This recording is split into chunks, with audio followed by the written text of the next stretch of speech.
The Mirrorball star cruiser tore through the cosmos like a wounded animal, its hull scorched and rattling under the relentless assault of Dr. Chang's space pirates. Laser fire streaked past in every direction, painting the void in flashes of red and blue. Inside the ship, chaos reigned, alarms blaring, panels sparking, and 6 weary fugitives running out of options. Captain Jack Disco gritted his teeth as he wrestled the controls. The pirates were closing in fast. One more hit, and their ship would be space dust. With a sharp turn and a string of muttered curses, Jack dove the cruiser toward the glowing planet below. Exhausted and desperate, they ducked into the first place they could find cover, a seedy entertainment moon known as Nebulon 9. It was a place where credits, chaos, and poor decisions flowed freely, a place where even wanted outlaws could vanish in the crowd. The landing wasn't elegant. The Mirrorball star cruiser came down hard, grinding against the docking platform in a shower of sparks. Before the smoke cleared, the crew was already on their feet.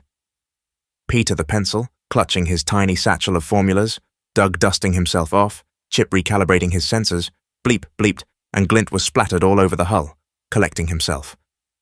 After Jax camouflaged the ship and set it to self-repair, they slipped into the neon-lit underbelly of the city, weaving through alleys and hollow signs, until they burst into the loudest, most crowded place they could find, a smoky, neon-soaked club called the Nova Lounge. They hadn't planned to hide in plain sight, but fate had other ideas. Inside, the air shimmered with fog, laser lights, and a pounding rhythm that shook the floor. Hundreds of alien patrons filled the space, their voices blending into a chaotic hum. A giant banner hung above the stage reading, "Tonight, Starphoria." But the stage was empty, the instruments untouched, and the crowd growing restless. "Gentlemen," Peter, he said, "I think it's time we improvise." Within moments, the crew stumbled onto the backstage of the club. Jack blinked. Doug frowned. Even Chip's circuits seemed to buzz with disbelief, but Peter's mind was already made up and racing. He reached into his satchel of formulas, mixing bits of a formula with a pinch of blue starlight dust he'd been saving for emergencies. Inside the club, the patrons, which included every shape and species, lounged in swirling clouds of vapor, waiting impatiently for the headline act, a band that, unbeknownst to anyone, was never going to show. Well, at least not in the way they imagined. Within moments, the crew stumbled onto the club's main stage, entirely unprepared for what came next. The crowd roared, assuming this was the band they'd come to see. Captain Jack Disco turned toward the others. "Well, well," he said, slinging his guitar into place with a grin. "I guess we're a band now." Peter popped open the vial and tossed back the formula. One by one, the others followed. The glow spread through them, arcs of color and sound twisting into form. The transformation was dazzling.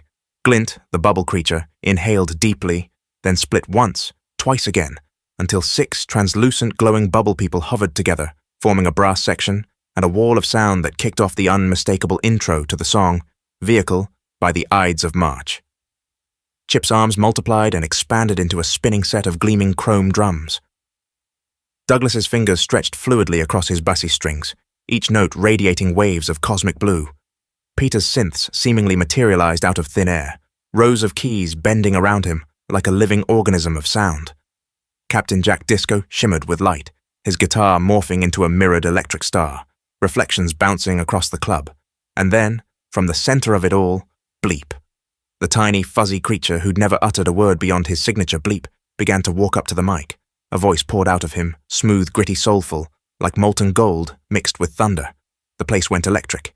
Jack's guitar joined the mix slicing through the haze, Peter's keys pulsed with color, Chip's drums thundered like a heartbeat made of starlight, and then Bleep sang. "I'm the friendly stranger in the black sedan. Won't you hop inside my car? I got pictures, Candy. I'm a lovable man, and I can take you to the nearest star." The crowd froze for half a breath, then screamed. The transformation was perfect. Jack grinned. "Ride it, Bleep!" he shouted. The band tore through the song with cosmic energy, brass blazing, drums rolling like meteor storms, Douglas's bass locking the groove down tight. When the chorus hit, the crowd joined in. Jack's guitar solo sent sparks arcing into the air, literal sparks dancing across the mirrored ceiling. Then Glint and his brass section swirled in unison, releasing blasts of color with every brass note. The groove climbed higher, faster, wilder, until it hit that final moment. Bleep stepped forward into the light, fur glistening under the glow. His eyes burned bright gold as he belted out, "Great God in heaven, you know I love you."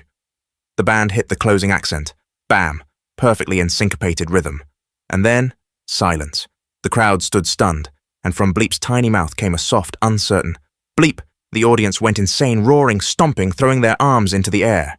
Drinks spilled, laser lights pulsed the entire room, vibrating with pure joy. Out near the entrance, the space pirates burst in, ready to arrest the fugitives, but were instantly swallowed by the crowd's energy. Thousands of fans chanting, "Starforia!" The pirates backed off, muttering, confused, and disappeared back into the streets. As the music faded, the crew exchanged looks of disbelief, and then a slick voice oozed from the wings, slow clapping, "Well, well, well, if this isn't the hottest new act in the galaxy, I might need to retire." From the shadows stepped the galaxy's slimiest music manager, Nick the Finger, draped in a huge glittery gold jacket and an ego twice as large. He twirled a cigar that emitted faint purple smoke and flashed a grin sharp enough to cut glass. He introduced himself. "Greetings, that was a great show. I'm Nicholas Anthony Fingarelli, but my friends call me Nick the Finger. Wait, who am I kidding? I don't have any friends, so scratch that. Look, I can book you guys anywhere. Think about it. Starforia's name plastered across the galaxy." Jack wiped a smear of glitter off his cheek, exchanged a look with Peter, and gave a half smile. "Appreciate it, Nick," he said, taking the card, "but I think we've got another gig to catch." Moments later, the band was gone, vanishing into the neon streets, heading for the Mirrorball Star Cruiser, finishing up its self-repair. Behind them, the club still roared their name, unaware that the galaxy's most wanted fugitives had just become its newest rock sensation.